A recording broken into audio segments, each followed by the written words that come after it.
Okay, good morning. So, nandito po ngayon itong Raptor.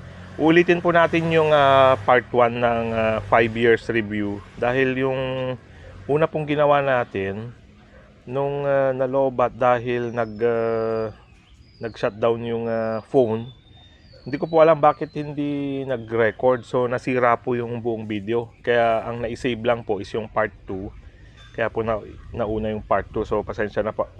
Ngayon lang natin ulit mahihiram tong sasakyan para ma-review natin. Anyway, ang part 1 po, nag-focus yung discussion noon kung ano yung mga napalitan na sa sasakyan, ano yung likes and dislikes natin, and then yung part 2 actually is kung yung ibang mga pyesa pang napalitan, mga tips, and then kung para kanino ba itong unit ng Raptor, kung para sa lahat ba or kung ano po yung mga recommended na users nito. Okay? So, iraran po natin from driver side, and then i-discuss ko na lang po yung mga napalitan na and yung pagkakaalam natin bakit pinalitan, especially yung mga upgrades sa Ford, yung recall. Ang kwan po kasi, pag merong immediate concern ang Ford, magsasend po sila ng email, SMS, saka letter na affected yung unit natin, kaya kailangang dalhin sa kasa for free upgrade. Okay?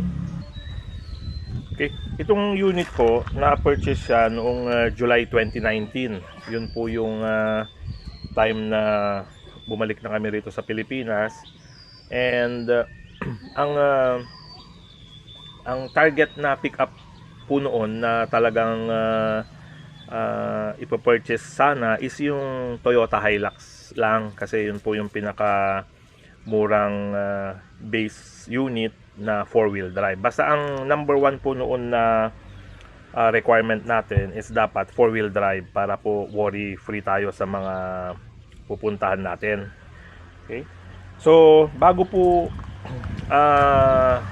ako umuwi, pinag-aralan ko na tong Raptor sa online kasi available naman yung information sa internet, pero yung mga wala pong available na information, nag-try po akong mag-reach out sa Ford sa Pilipinas that time, nung nasa Singapore po ako, kasi galing po ako sa Singapore for 13 years. Okay. So ang mga worry ko noon dito sa sasakyan na to is yung shock absorber niya is Fox. So isa po yan sa binabayaran dito sa pickup na to, is nasa 120 to 125,000 na po noon yan. So that was 5 years ago. So each po yun, yung 125,000, hindi po set yun per piece. And then ang una mong tatanungin is pang ilang taon ang tinatagal ng shock absorber. So ang kwan po kasi, ang engineering ng automotive, wala po akong masyadong experience kasi nasa aviation po ako. Ang baseline naman namin sa aviation is 5 years. So sabi ko, kung kukunin ko yung 5 years na baseline, yun na lang ginawa kong assumption. So assumption lang po yun, hindi po yun yung real na magiging scenario in case na meron ka talagang kailangang palitan na pyesa. So as a start, kinuha ko po yung baseline ng 5 years sa eroplano. And then ang sabi nga po ng Ford, bago ni-release itong first gen, 3 years development po ito. So Australia po ang nag-lead. So tinest ito sa iba't ibang geographical locations ng mga extreme conditions. So ganun po ang gagawin ng mga manufacturer para po to make sure na kapag ni-release nila yung isang unit is hindi siya magkakaroon ng problema, let's say sa severe cold. Dadalhin po nila sa mga malalamig na lugar, sa mga nag-i-snow. And then sa severe heat naman, dadalhin naman sa Middle East. Para doon nila i-correct yung mga kailangang i-correct bago sila pumunta or mag-release ng full production. So ang marketing nila is built for abuse talaga itong Ford. So dinevelop nila ng 3 years. Okay? So ang gagawin nila doon is talagang itetest nila lahat sa rugged conditions, lahat. And then once na okay, happy na sila sa performance, then that's the time na nag-roll out sila. So early 2018 po ang unang release yata, na kung hindi ako nagkakamali, ng first gen ng Raptor. And then umuwi ako ng 2019. So napasama po tayo sa first generation. Okay? So maliban sa shock absorber that time na 125 per piece ang price, ang turbo niya is dalawa. So ang turbo is nag-average price yata ng 100 to 120,000 ang isa. So times 2 po 'yon. So sabi mo na lang, kunin mo na lang yung pinaka mababa, 200,000, then sa highest is 250,000. And then ang transmission repair, pag binaba po ang transmission, pupunta po yan sa between 200 to 300,000 yata ang repair cost. So wala pa dun po yung mga electronic parts like computer box. So isa po ang computer box kasi sa pinakamahal na pyesa pagdating sa electronic vehicles. So dun pa lang po, pag ito total natin yon, so parang makakabili ka na halos ng let's say 125. So that's 500,000 yung shock absorber mo, 300,000 ang transmission repair, so 800, turbo dalawa, 200. So 1 million na. 1 million na po yung items lang po na yun, ha. So wala pa po yung mga, wala tayong information that time. So katulad nga po ng nabanggit ko sa part 2, nagpalit din ng mga injector. And injector po is nasa 15,000 yata kung hindi ako nagkakamali. So times 4 po ulit yon. So wala pa po yung mga yon, ilang parts pa lang yan. So yun yung naging concern ko, kung talaga bang ito yung sasakyan na gusto kong kunin. Ngayon, kinausap ko yung misis ko kasi nauna po siya rito. So ang question lang sa akin is, hindi ka naman bumibili ng pick-up ng every year or every how many months. So pang matagalan naman na gamit, sabi niya. So bakit hindi mo nabilhin yung kung ano yung gusto mo? So sabi ko, kung gusto lang talaga, gustong gusto ko yung Raptor, kasi sabi ko ilang buwan ko nang pinag-aaralan yan sa internet, and talagang napakagandang sasakyan. Kumbaga parang kakaiba yung design niya, dinevelop siya na talagang very capable pick-up.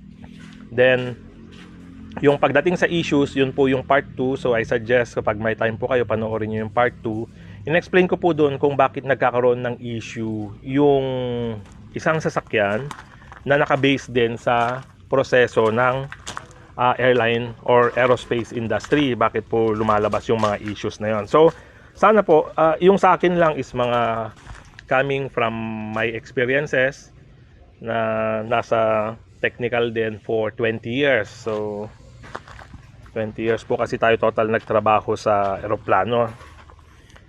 Okay? So maliban dun sa mga worries na yon sa repair cost,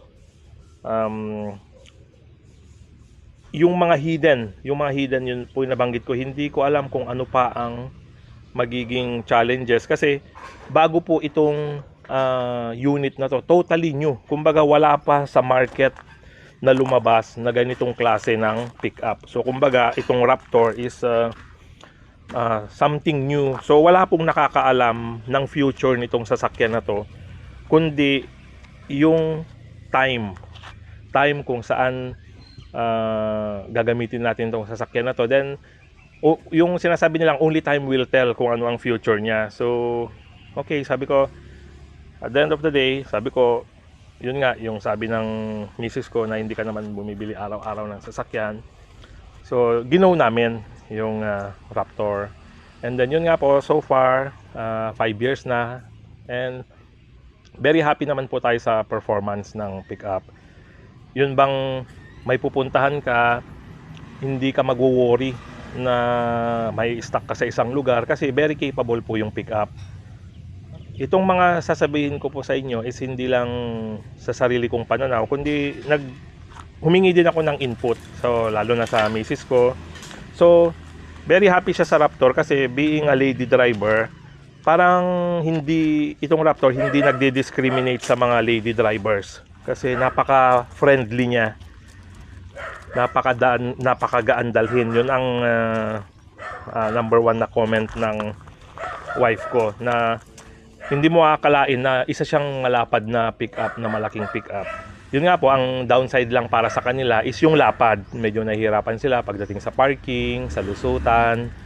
Kasi malapad po talaga itong pickup na to. Kumbaga naging super size comparing sa mga Japanese brands noon. So, nung unang labas po nito, talagang sumobrang nagbago yung pananaw natin sa future ng pickup trucks kasi talagang nilaparan nila. Kumbaga ang lapad na po nung body niya, and then nilagyan pa ng extended fender para ma-accommodate yung nilagay nilang size ng gulong.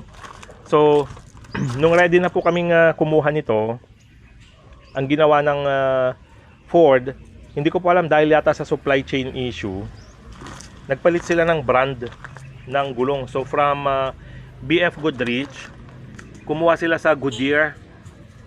So, sabi ko sa Ford noon, kasi nung nag-set na ng order, approve na ng bank loan, yun lang daw ang available, yung Goodyear. Sabi ko, sorry, hindi ko itutuloy yung purchase kapag ang ilalagay yung gulong is yung Goodyear. Kasi for the reason na kahit po kasi sa eroplano, BF Goodrich po ang isa sa pinakamahal na gulong.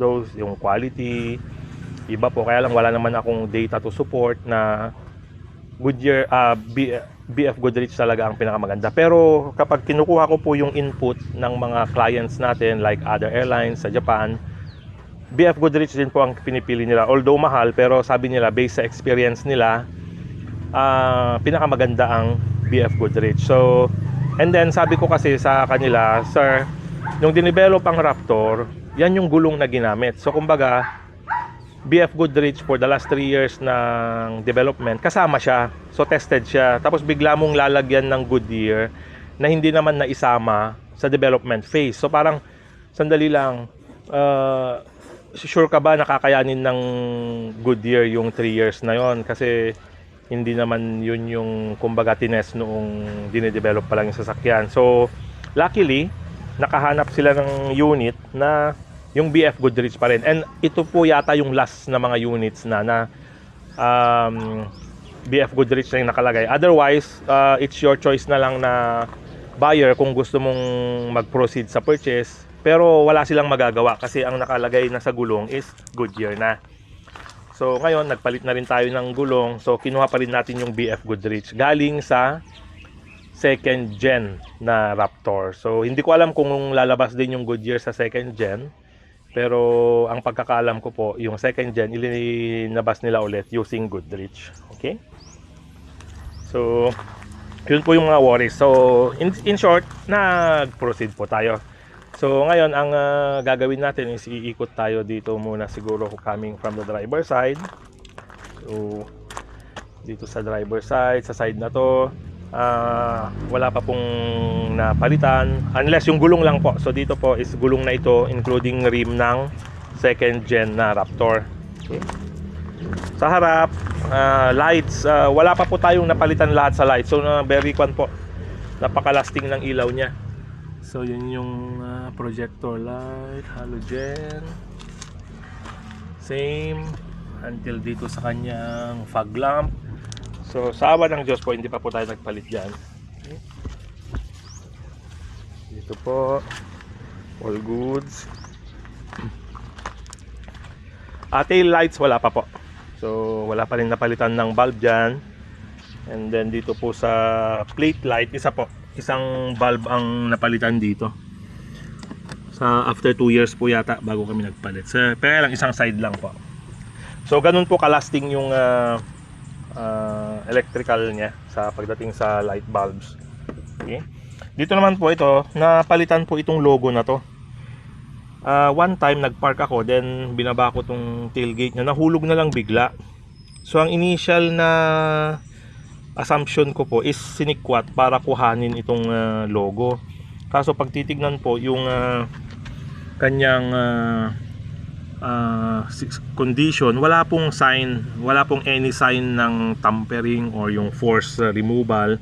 So kinuha ko and feedback ko sa Ford. Sabi ko, kung titignan nyo kasi po yung nakakapit dito na dalawang screws, yung kabitan niya is talagang napakanipis po. So pwede po siguro na puwersahan ng konti, then bigla na lang natanggal. So sabi ko na lang, tignan nyo na lang, ibanggit nyo na lang pag nagkaroon kayo ng technical meeting na merong experience na ganon. So yun po kasi ang the best, yung merong nag-feedback coming from the field kung anong nangyayari. Kasi once na lumabas na po ang unit, though meron silang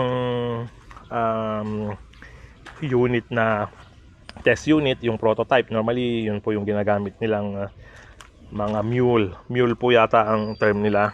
Yun po yung mga unang ginawa nila na pinapatakbo pa rin nila, pinapatakbo just to test, para po sa next development makikita nila kung ano yung mga kailangan nilang i-correct. Okay, so yan po sa exterior. And then sa driver side, napalitan po itong side mirror ng bago. So ito po, gumagana siya sa left and right, pero up and down wala pong response. Kaya lang wala po palang replacement ng motor lang. So ang replacement niya is buong unit. Yun po ang isang nagiging hindi ko alam kung Ford lang po, pero kasi user tayo ng mga China trucks, ganun na po, parang nagiging disposable yung mga unit.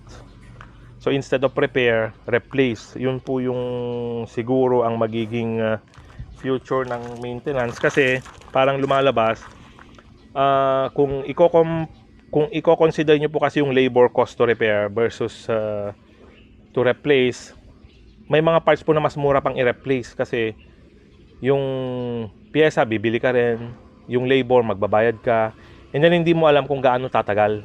So yun po yung nakikita kong future ng pag-replace ng mga parts, parang nagiging disposable na. Okay. Dito naman po sa windshield wiper, hindi pa po napalitan ito, pero may nabili na po tayo sa Lazada. So naka-schedule na po na papalitan ito. Okay. So yan po ang ating exterior. Napakalaking tulong po nito. Talagang dahil sa taas po ng sasakyan, napaka-komportable and you feel safe na umakyat dito sa side step na to, kasi napakaganda po ng kanya, ng grip.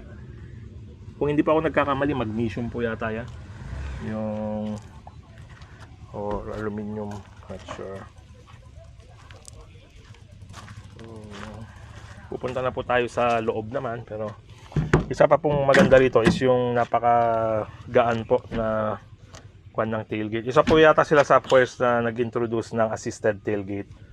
So napakalaking bagay po, kasi pag sa base model wala po ito. Katulad nitong mga Rangers natin, pag kukunin nyo po ito, wala pong tailgate assist yan. Pero mura lang naman po yung mabibili sa Lazada, 1,200 lang. Nakaabang na po yung mga kanya rito. Dito po nilalagay sa side yon sa mga Rangers. Okay. So camera po, napakalaking bagay, reverse cam, and then merong lock. Pag nilock po itong top cover na nilagay natin, third party, ilalak nyo rito. So safe na yung gamit sa likod. Okay. So punta na po tayo sa kanyang interior. Ang interior po nito, ang driver seat is siya lang yung merong electric. Lumbar support.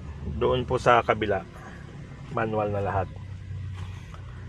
Okay, then yung kanyang electric windows, and then on off. Dito po yung control din ng sa fuel tank. So ito na rin po yung on and off niya. And then meron po tayong isang pinalagay dito na isang bagay pala, which is yung tint. Normally po pag bibili tayo ng sasakyan may free tint, pero ito po ang nailagay is yung Upper Optic. Noong ilalabas po ito yung pinag-iisipan namin, kasi first time mo magpalagay ng 20,000 plus worth ng tint, so parang napakamahal. Pero gagawa po ako ng separate video nito kung bakit sulit sa 5 years po, bakit napakasulit yung amount na yon para dito sa pagpapalagay natin ng Upper Optic. So gawa na lang tayo ng bago. Okay. Okay, So pasok tayo sa loob. Ito po yung kapag keyless entry, madedetect lang ng system yung daliri natin, then auto unlock na po yung buong sasakyan. Comfort wise, napaka comfortable po ng sasakyan na to.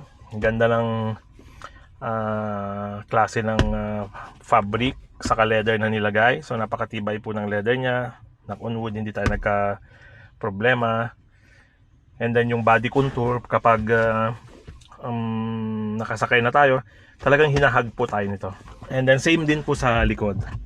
Basta ang love na love po ng mga kasama natin dito tuwing ito ang sasakyan nila is yung talagang comfort. Yun po ang binabayaran sa Raptor. Yun din po kung bakit napamahal tayo sa shock absorber na nilagyan nila ng shocks na ganun kamahal, kasi talagang dinevelop po ito as a lifestyle pickup. So kumbaga ang penalty is hindi na siya full na pang trabaho lang talaga, pang kwan na rin siya, pang enjoyment, kasi nga napaka comfortable niya dalhin kahit saan. And then sa electric power steering, napaka gaan dalhin. Okay, so wala na po itong susian, just pindot lang.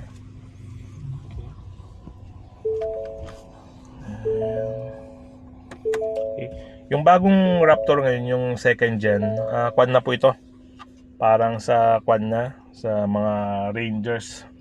Napakaganda na po ng infotainment niya. Halos electronic na lahat. And then comparing dito po sa Raptor. Okay, so dito sa Raptor po, yung mga dials niya, mga kwan pa, mga analog. So not sure po sa bagong Raptor, hindi ko pa po hindi ko matandaan kung all electronic na ito. Pero para sa akin po, na isang old school guy, mas gusto ko po yung tingnan yung ganyan kaysa yung pure digital. Okay. So ito po yung kanyang rear view mirror is adaptive po ito sa gabi. So kapag nasinagan po ito ng ilaw galing sa likod, nagdidim po yan para hindi po tayo masilaw. Kumbaga ina-absorb niya yung light. And then dito po yung mga ilaw niya, wala pa po tayong napalitan sa bulb. And then ito po yung sa may adjust lang po ng upuan. Okay. Ito po the lights. Okay. And then ito po pag tilanggal natin, na-adjust po ito, nahihila. Yan po, extendable. So ito po yung problema karamihan, dahil kapag ginanito natin, and then nandito po yung gap, nandito po yung sinag ng araw. Kaya napakagaling po nung nakaisip nito na engineer na extendable. So kung nasan po yung sinag ng araw, kaya mong i-adjust. Magaling yung naisip po nito. Very, very simple na design, pero napakalaki ng impact niya. Okay.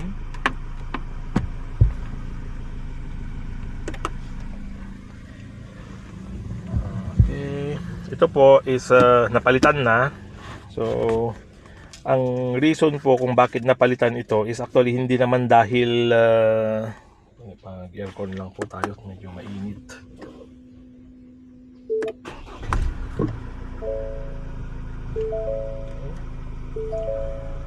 Okay. So ang reason po bakit napalitan ito is meron po itong parang unusual sound. Parang nagba-vibrate po ito na hindi po lahat affected. Yung nabanggit ko nga po sa second part ng video na to, na siguro nagkataon na yung nung minanufacture ito, iba yung tolerances niya. So para sa ibang tao po walang issue, kasi sa misis ko hindi siya nababother, hindi niya actually naririnig. Pero sa akin naririnig ko po yung vibration nito na medyo masakit po sa tenga. So wala pong repair procedure ang Ford doon, and then ang hirap niyang i-replicate kasi kwan po siya kung kailan lang lalabas yung sound na yon. So ang ginawa po ng Ford, since within warranty pa, ang buong akala ko parang maglalagay ka lang ng washer, spacer sa loob para lang hindi maiwasan itong mag-vibrate. Kaya ang ginawa po ng Ford, pinalitan po itong buo. So baklas po ito, and then ito po is parang joystick lang sa loob. So buong assembly po ang pinalit dito. So I think mga after 3 years po yata na palitan. So 2 years na itong bagong gear shifter. Okay, ito po, all goods naman dito. And then ang kung hindi po ako nagkakamali, ang transmission ng Raptor is kinuha sa design ng Mustang. Kaya 10 speed po ito, 10 speed automatic. So park, reverse, neutral, drive, and manual. And meron po itong paddle shifter. So itong paddle shifter po, maganda rin na gagawan natin ng sarili niyang video separately na lang, kasi may mga nagtatanong din po kung kailangan ba talaga ito. So gawan ko na lang siya ng sarili para hindi po masyadong humaba itong 5 years review part 1 natin. Okay, pero para sa akin po, napakalaking gamit po nitong paddle shifter na to. Okay, so gagawa po ako ng separate video para dyan. And then ito yung lighting, so adjustable po, kaya nating i-adjust yung up and down nung headlight natin. And then dimming ng ating dashboard. Okay, so other than that, wala pong napalitan dito, all original pa po hanggang ngayon. Okay, so ito po yung kanyang noise cancelling. Sa comfort po, maninibago kayo pag let's say nasanay kayong ito yung dala-dala nyo for many years, and then bigla tayong mag-drive ng let's say Grandia, Japanese brand. Maninibago po kayo sa road condition, lalo pag lagi nyong dinadaanan, kasi meron po kaming isang daan na let's say Santiago to Cordon. Lagi ko pong dinadaanan yan before, and lagi itong Raptor ang dala ko. And then one day, nag-drive ko yung Grandia, then parang dumami yung lubak, kasi yung driving habit ko po is the same, na parang dadaan lang ako sa area na yon, and then kung ano yung speed ko normally, yun yung speed ko. Then biglang lumalagabog po yung sasakyan. Sabi ko, bakit grabe pala yung daan na to. Pero pagdating po kasi sa Raptor, halos hindi nyo nararamdaman. So yun po ang isang kwan nito, na talagang parang wala pong lubak. Kapag sa mga normal na mga lubak-lubak sa highway, parang wala po yung mga disregarded sa kanya yon.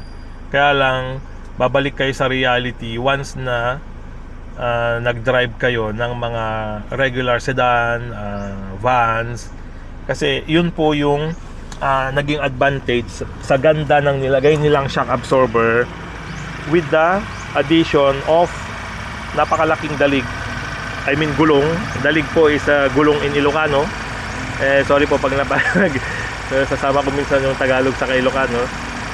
So yung lapad po nito, imagine, tapos yung ganda ng klase ng gulong, and then coupled with the high-end na shock absorbers. So talagang maninibago po kayo. So nanibago ako doon nung ginamit ko yung Grandia, na wala sa isip ko na yun pala yung magiging parang makakasanayan nyo pag laging itong Raptor ang dala ninyo. Yun po yung kanyang mga shock absorbers. Kaya yun din po, kaya nung nagpalit tayo ng ball joint, hindi ma-determine ng yung mekaniko ng shop that time, kasi hindi niya ito ginamit ng matagal. Kumbaga sa rough road, tinest man niya sa rough road, hindi niya alam na yun yung problema, kasi hindi naman niya ito na-drive ng matagal. Pero pag tayo po yung nag-drive ng matagal, doon natin malalaman na kahit konting changes sa performance niya, alam natin kaagad. Kaya doon niya lang nalaman nung ginamitan na ng prying, doon niya lang nakita na meron nga pala tama talaga yung lower ball joint.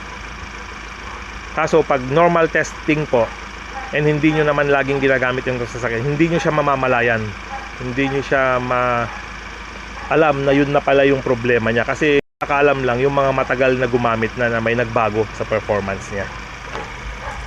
So again, wala na po itong lip spring or mulye, kaya ganun po ka comfortable ito. So na po siya, pure shock absorber. And itong kalimutan ko itong tawag dito sa bar na to. Okay. So yan na po ang humahawak ng panlikod niya.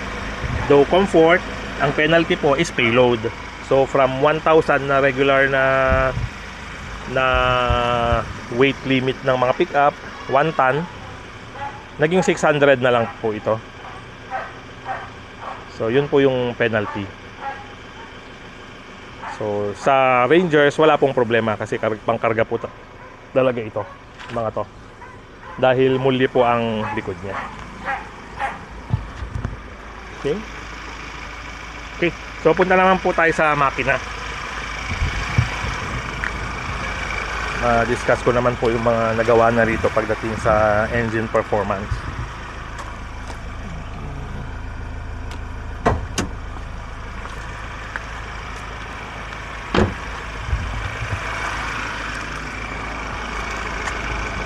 Ito po, pwede nyong buksan kahit isang kamay. So, na-unlock sa loob, itaas, and then hanapin lang po yung locking mechanism dito. Push left, and then yun na po. Kasi ito po is supported by two kalimutan ko yung tawag ko sa ganito, assisted, okay, assist, hydraulic assist rod. Okay, so sa makina po, ang unang minodify dito is merong isang sensor na pinalitan dito. So hindi ko po alam kung ano yung pinalitan, hindi pa po ako interested noon kasi hindi pa naman tayo active sa YouTube. Okay, and then nagkaroon din po ito ng issue with the intercooler. Hahanapin ko po yung video para ma-share ko. Ang issue that time po is nagkakaroon siya ng leakage doon sa intercooler hose doon po. Kaso ang problema po, wala silang repair procedure. So ang ginagawa ng Ford is papalitan yung buong intercooler niya, which is around mga nasa mababa po ang 100,000. Pero since under warranty, okay lang. Pero ngayon po, ang alam ko corrected na yon. Ang pang-correct lang nila is O-ring. So ganun po kalaki yung naging cost reduction nila to up to mitigate yung issue. Okay, magkaroon sila ng solution. Okay, battery po, nagpalit tayo after 3 years yung first battery niya, and then sa kwan na po tayo bumili sa aftermarket na sa Motolite na mismo tayo bumili. Okay. So second battery po ito for 5 years. Okay. And so far wala na po akong matandaan na napalitan dito, kundi yun lang. Injector po, napalitan ng isang injector. And then yung timing belt, yun po, pinag-iisipan natin yan kasi meron tayong isang napanood na mekaniko from Cebu, nakalimutan ko lang po yung pangalan niya, ng channel niya. And nag-open po sila ng isang Raptor at 80,000 kilometers. And nire-recommend na po niya na wag nang hintayin sa 100,000 kasi nag-reach out din po ako sa Ford after ko mapanood yung vlog na yon. So kinonfirm po ng Ford na 100,000 ang pagpalit ng timing belt. So ang nire-recommend niya is wag nang antayin ng 100,000 kasi meron na siyang data to support na sa 80,000 sira na I mean hindi na siya ganun kaganda yung kanya, yung condition. Ang nagiging issue po kasi hindi ko po alam kung yung 100,000 is na-consider ng Ford yung idle time. Hindi po kasi natin nako-compute yung idle time. Yun po yung mga time na, let's say ganito po, nagbibideo tayo, nagba-vlogging. So ini-start ko po yung makina, naka-start na po yata for the last 2 to 3 minutes. So hindi po counted yun kasi wala namang time counter ito. Hindi naman po tayo nagbe-base. Unlike sa aeroplano, lahat po karamihan is by time or landing cycle, flight cycle. Yun po.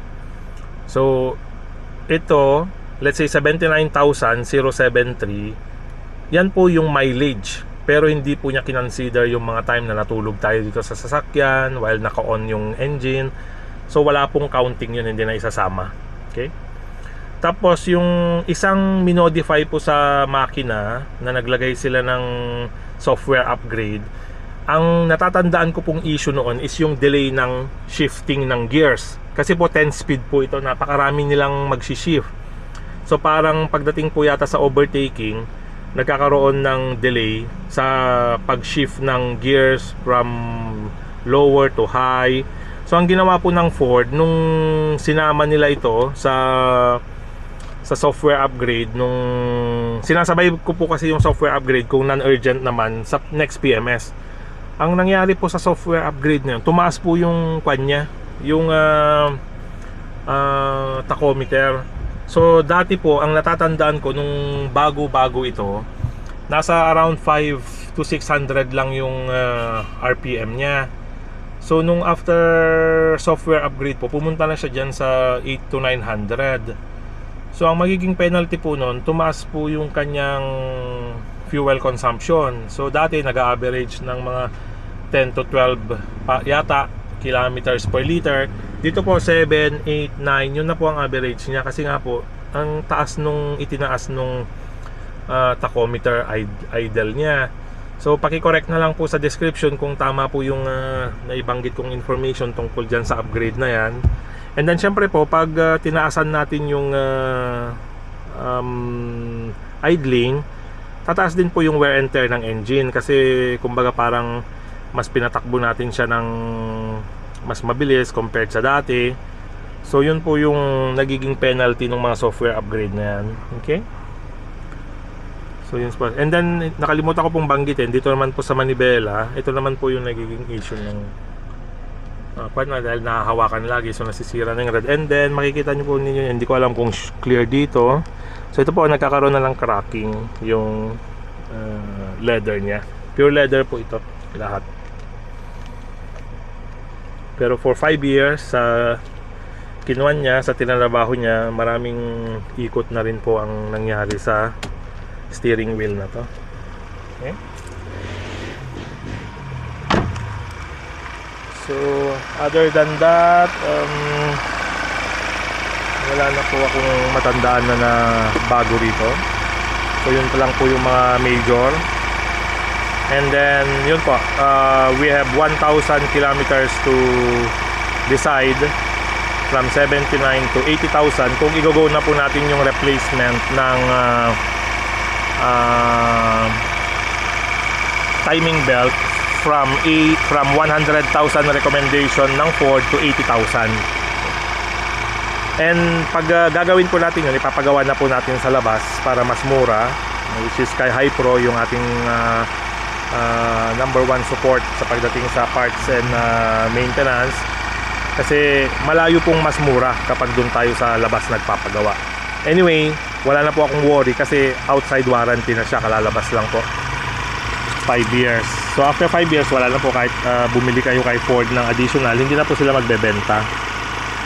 Kasi talagang considered old na. So ito po, parang nagkaroon na siya ng nakuan na po ito. Nagkaroon na ng parang sa tagal po, nagbago na yung molding niya. Okay?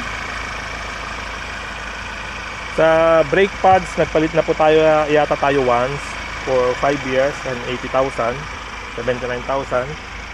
Nagpalit na po yata tayo. And yung brake pads po, sa labas na rin tayo nagpapalit. And then parang merong dito, kakaroon ng ito po, nagkaroon na yata ng tama yung rotor.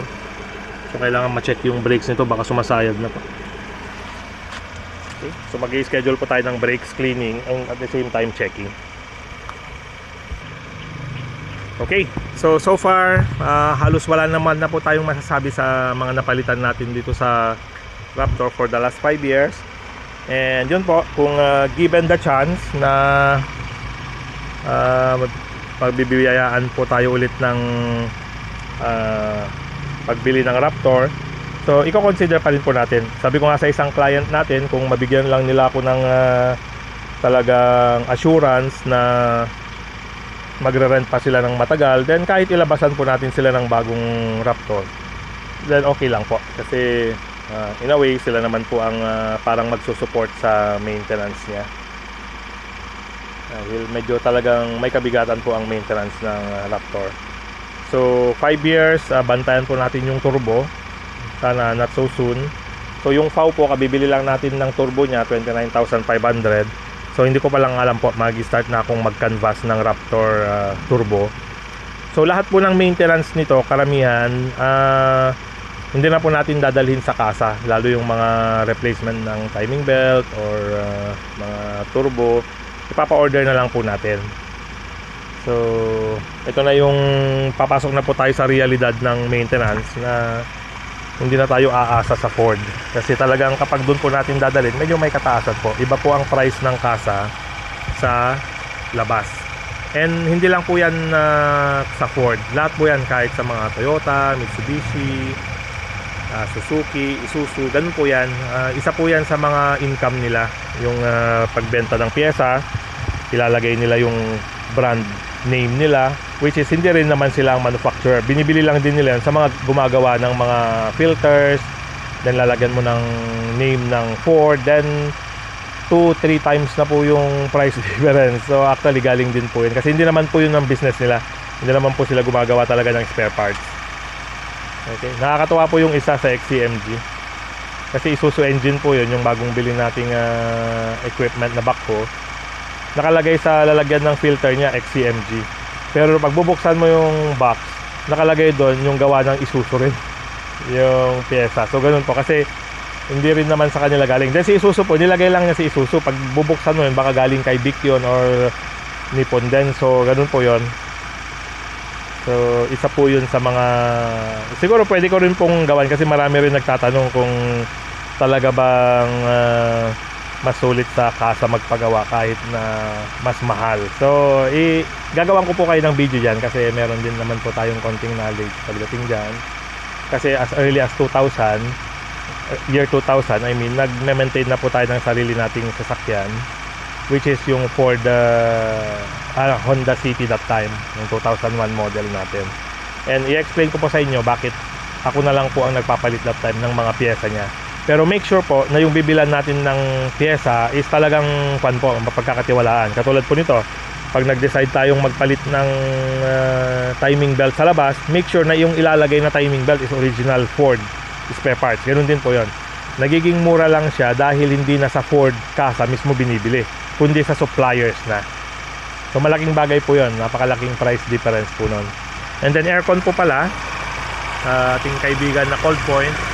So nakuha na rin po ito, nalinis na rin po ng one time. So ito, hindi ko po mabasa. Dryer, so nagpalit ko ng dryer, nag-flashing, and then cabin filter. So ito po, so ibig sabihin po, ang compressor nito original pa, kasi nilalagay po nila sa Cold Point kung ano yung mga napalitan with that corresponding date. So nung May po, May siya first time na nagpa-repair. So after 4 years po,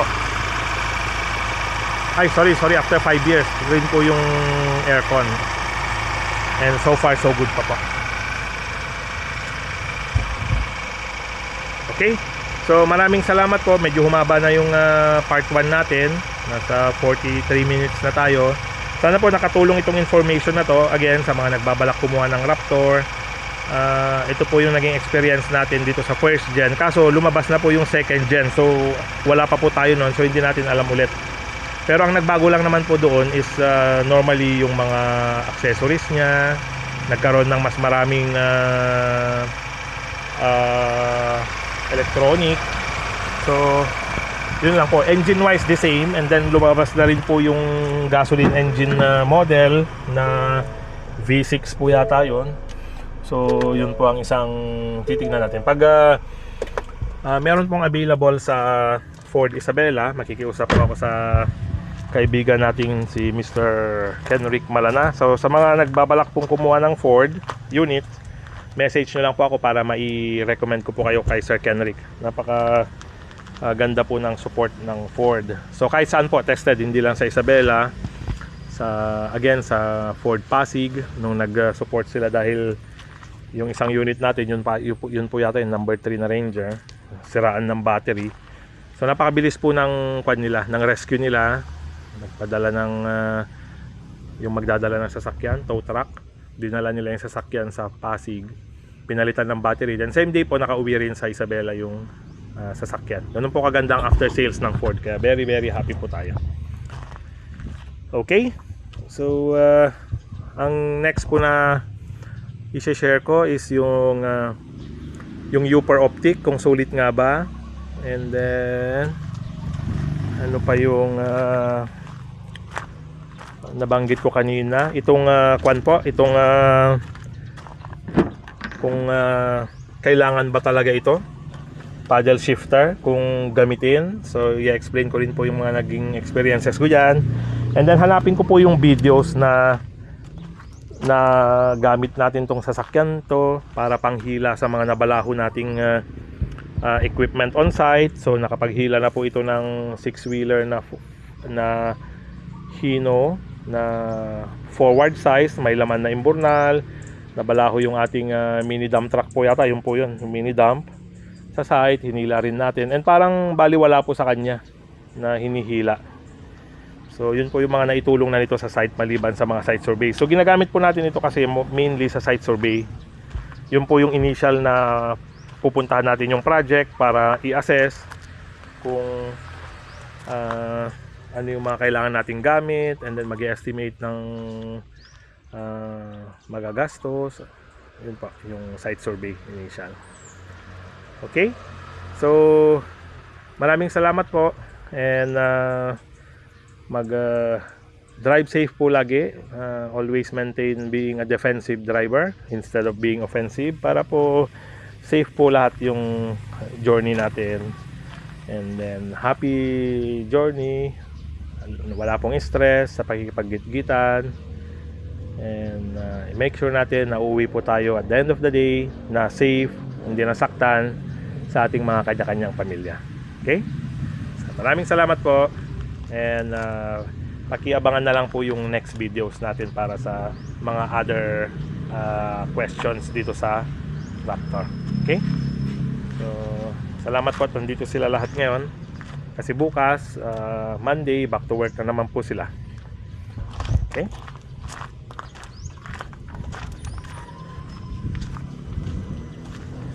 Okay. So, maraming salamat po and happy Sunday to all.